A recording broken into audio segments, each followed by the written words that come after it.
Hello, everybody. Welcome along. My name is Benjamin Bloom. This is the Benjamin Bloom Football Channel. Please leave your bias at the door and join us for our dearly departed preview for Premier League round 25. Who are the dearly departed? They are the teams that I covered in the Championship that we do not want to say goodbye to. That is Aston Villa, Sheffield United, Leeds, West Brom and Fulham. So each and every weekend of this Championship season we'll be looking at their games, previews, reviews, and this is the preview going into round number 25. What's that? 14 to go. Thank you as ever to J. Coyle, our dearly departed sponsor. Dearly departed, also known as Ben couldn't bear to lose us. Damn right. Thank you to Jay. You too can get involved over on Patreon if you want to support the channel. Let's have a look at the fixtures for round 25.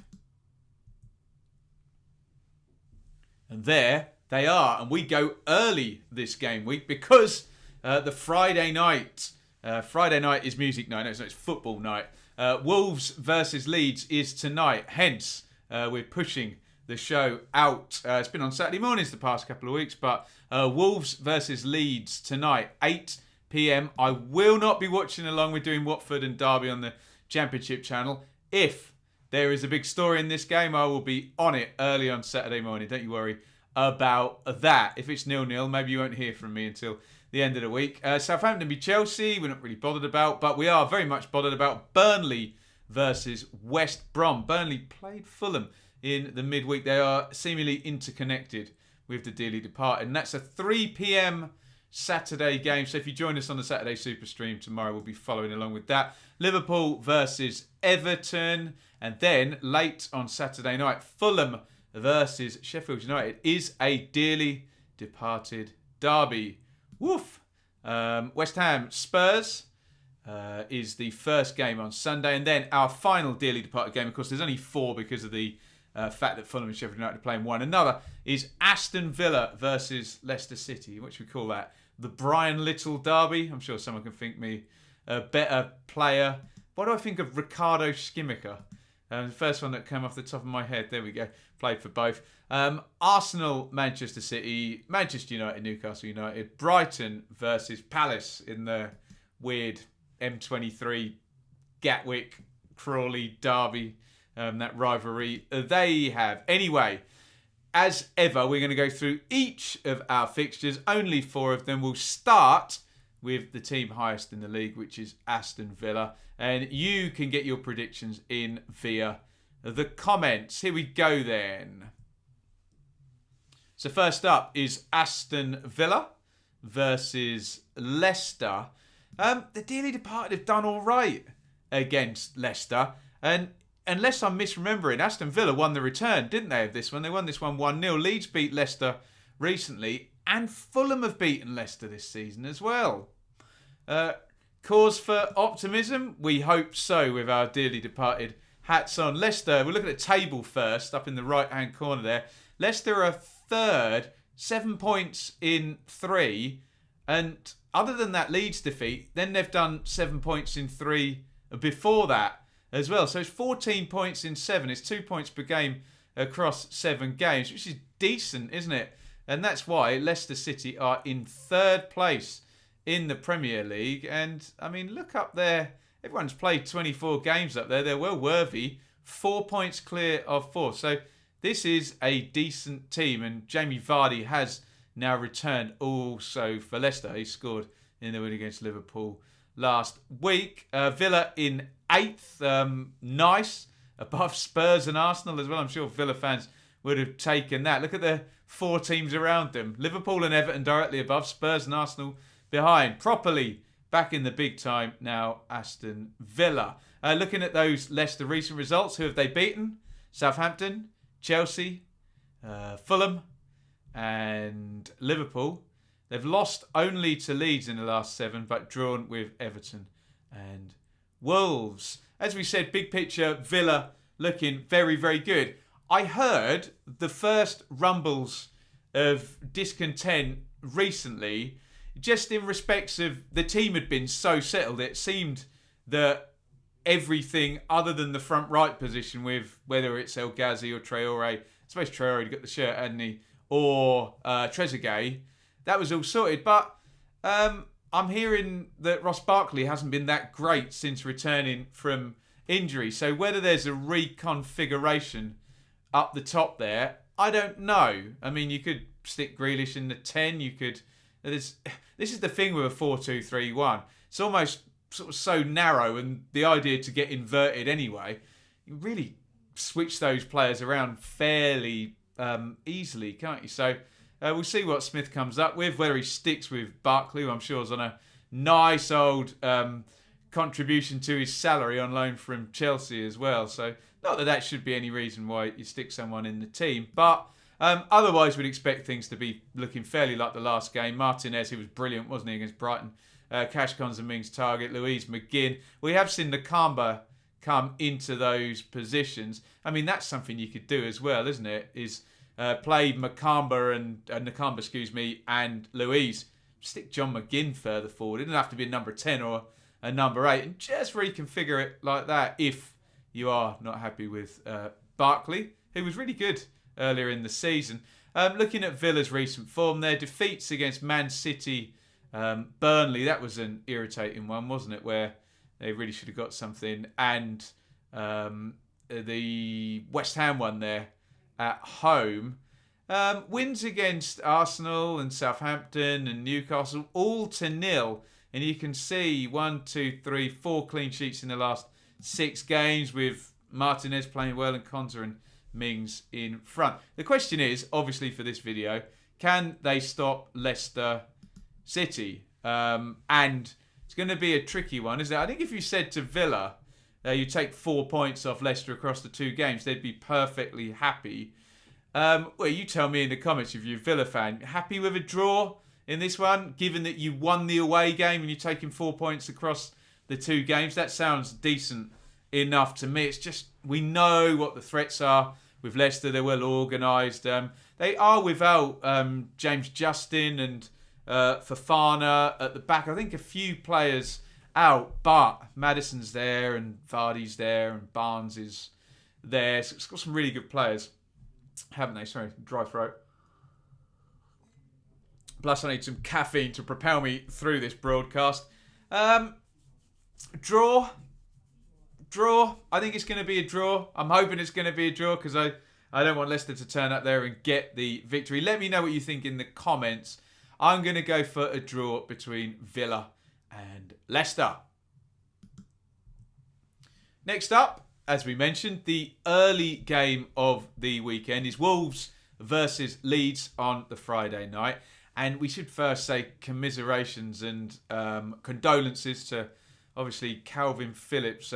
Grandma Val, it doesn't sound much, but following Leeds through the last couple of seasons, that's really, really sad news. So, obviously, everybody watching this wishes Calvin Phillips and his family the best after the passing of Grandma Val. Some lovely tributes we saw this week, and you can see her on the Amazon documentary. Seemed to be a real character, didn't she? So, with that being said, let's move on to the game. Our respects, hopefully, paid there.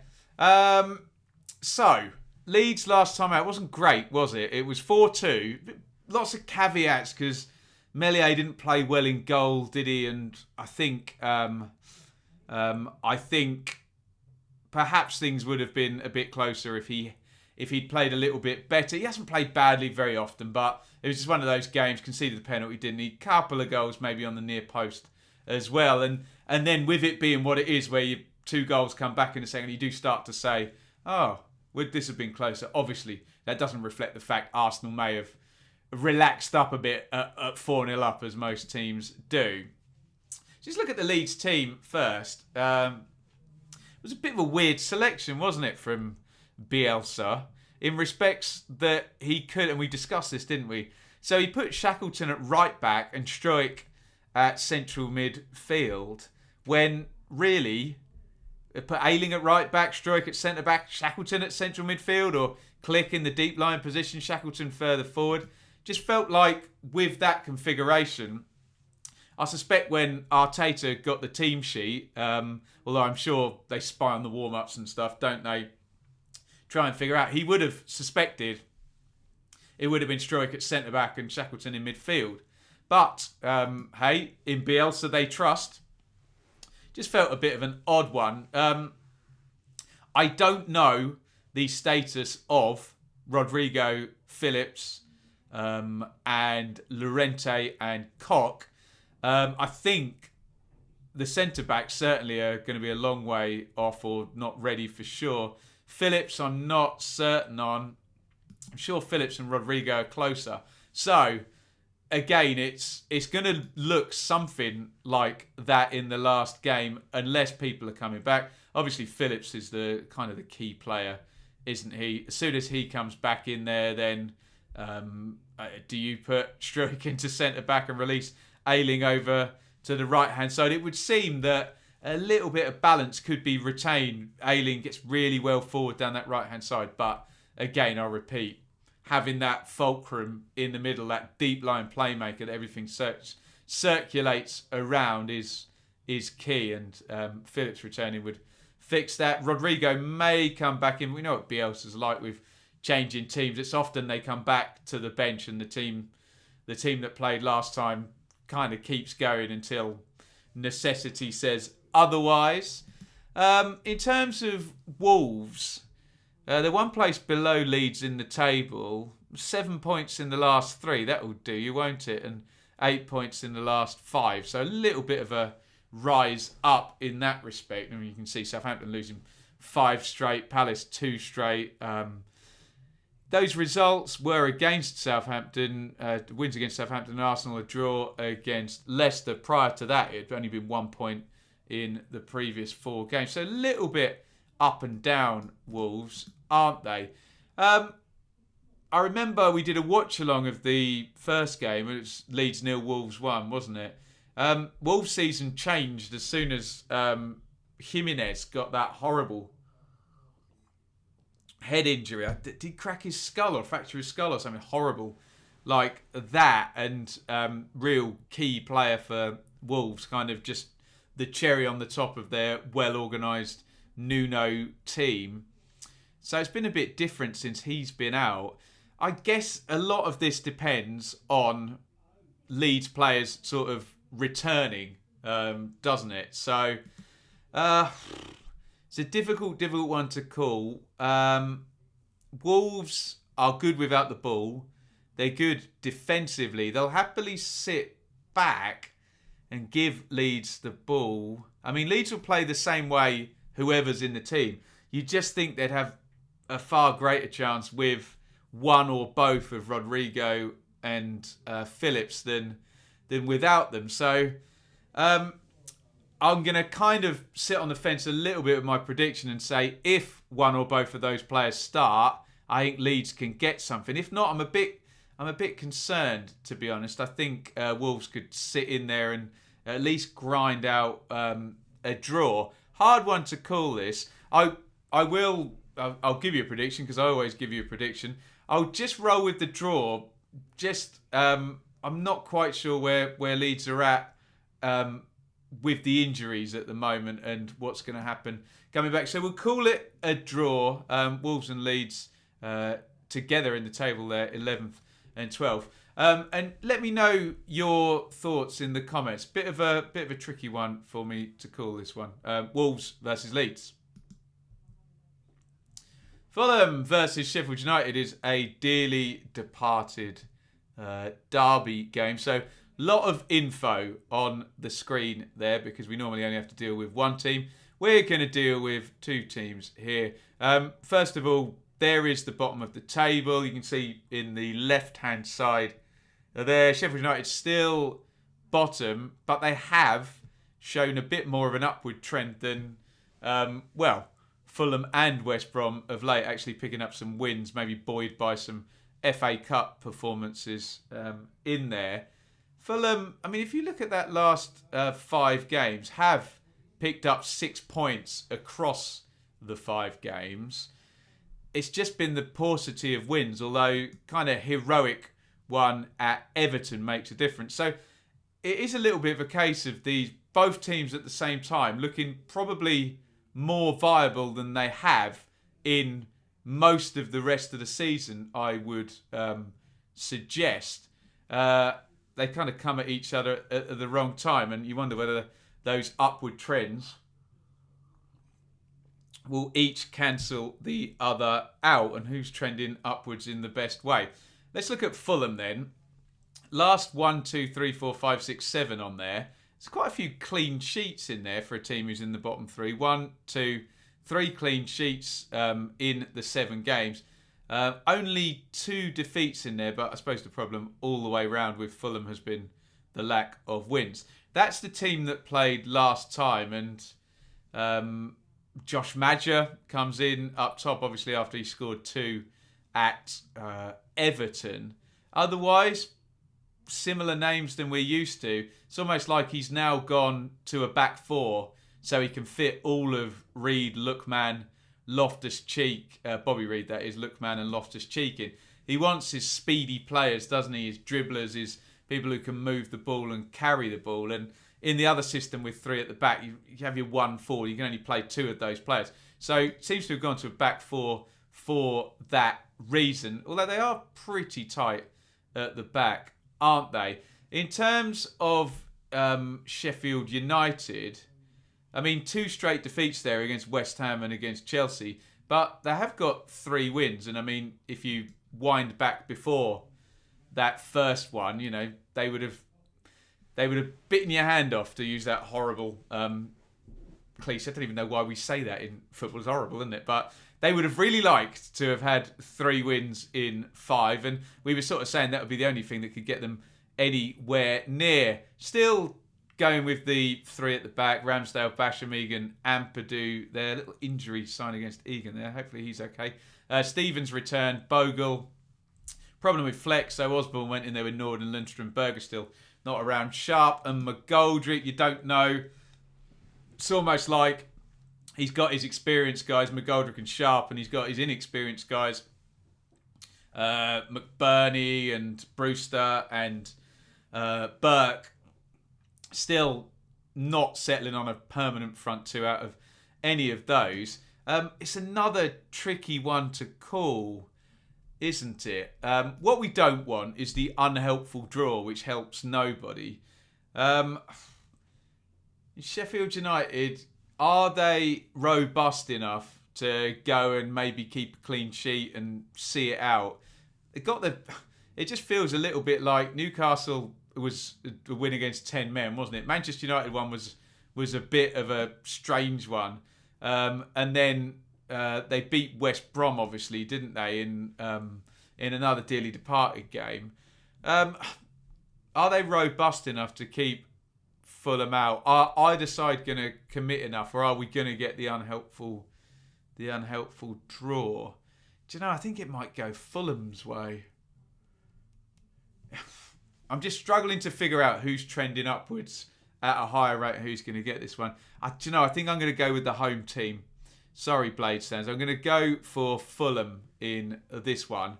I just feel, I don't know, it feels a little less cobbled together. It feels like Wilder's just still chasing the season and trying to get it working, whereas it does feel like Fulham are playing closer to their potential, whereas, you know, it all came crashing down after last season for Sheffield United.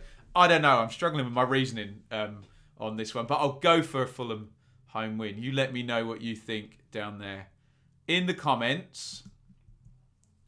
And finally, not one for the faint-hearted, this one. Burnley versus West Brom. Sean Dyche versus Sam Allardyce. This one could be a bit brutal, couldn't it? I suspect the ball may not be in play long. I think both sides are going to try and out-psych each other with how tough and industrial they can be in this one. Both sides set up to sort of be very solid and hard to play against and then maximise their chances. I'm sure, given the time and success, Burnley is exactly what Allardyce would try and turn West Brom into, a regular Premier League team that, you know, banks the TV money and can spend and bring in good players and, nice and steady tactically, and the nice slow build that Burnley have had in the Premier League. They've dropped off a little bit, Burnley, but still 5 points in the last 5 and 5 points in the last 3, in fact. And they're 8 points above Fulham, above safety, essentially. West Brom have only got 2 points in the last 6. You can see what Allardyce is trying to do. And if you look at the last team, there's Johnston in goal, Peltier, so experience, Ajayi, Bartley, Townsend in there. He's tried a few. He tried a back 5. He's tried Furlong in there, hasn't he? As well, Ivanovic in there, Gibbs. That's what he's come up with in the most recent game, which was a point against Manchester United, wasn't it? Yokushlu, I don't know if I'm pronouncing that right, seemed to do well in the last games, his debut, so I suspect he stays in there. And then it is new look stuff, isn't it? Well, look, Yokushlu, Snodgrass, Maitland, Niles and Diagne, all players Allardyce has brought in. But across the middle there, you've got legs, you've got good players in there, haven't you? They can all do bits. And Snodgrass and Pereira, you'd expect the creative responsibility to be given to. And Diagne looks like a big, powerful menace, let's just say, up front. Got a goal against Manchester United. Could have got more, couldn't he? He seemed to do the physicality bit well for his first chance, but a couple of other chances where a bit of the finesse, and maybe West Brom could have beaten Manchester United. So, look, this is probably out of those other games. For some reason, I don't feel confident Villa and Leicester and Leeds and Wolves. I almost feel like it's a better setup, Allardyce versus Dyche for some reason. So, madly, I will predict a West Brom victory, maybe more in hope than expectation. But, hey, it'd be nice to add some points on all our dearly departed teams this season. If West Brom are going to win, it's going to be sit in, don't concede too many chances, defend crosses well, and then attack directly and efficiently when you get the chance by moving the ball forward and sort of making set plays important in your favour. That's the deal, but I kind of feel like both teams will be trying to do that, and Burnley over recent years may be better at it. So anyway, we'll go for a West Brom victory because we don't predict one very often on here. You let me know what you think in the comments. And that's our show. Thank you everybody for watching. Thank you Jay Coyle, our fan sponsor, dearly departed, also known as Ben Couldn't Bear to Lose Us. Thank you so much, Jay. Really, really helping out with the channel this season on Patreon. So, the dearly departed weekend is done by... We don't have any Monday games, do we? No, it is done by 4 o'clock. So maybe we'll try and go early and get the dearly departed review out nice and quickly. Maybe even on Sunday night. Let me know in the comments when you might like to see it. As always, if there's big stories we think in any of the games, we'll bang in and do a review if I've got the time. Obviously, weekends do tend to fly by and tend to be quite busy, but we'll try our best. If not, next Dearly Departed will be the review show, which will either be Sunday night, Monday morning, Monday afternoon type situation. We'll figure it out as we go. Thank you everybody for watching. As ever, we always get a lot of good insights, sort of team news and injury news and what strategy you think should be used in the comments. So make sure that stuff keeps coming.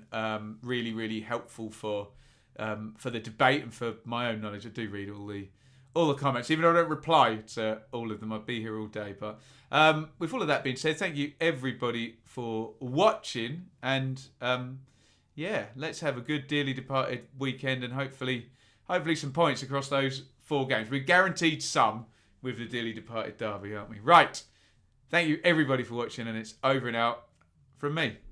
Thank you so much for watching. If you enjoyed this video, please hit the like button to see more videos from this channel. Hit the subscribe button, and to be notified every time we upload, ring the bell for those notifications to come through on your device. If you really want to support the channel and me as a content creator, I will be eternally grateful if you head over to the merch store and grab something, or support over on Patreon, patreon.com/Benjamin Bloom. Thank you for your time. Go and watch another video.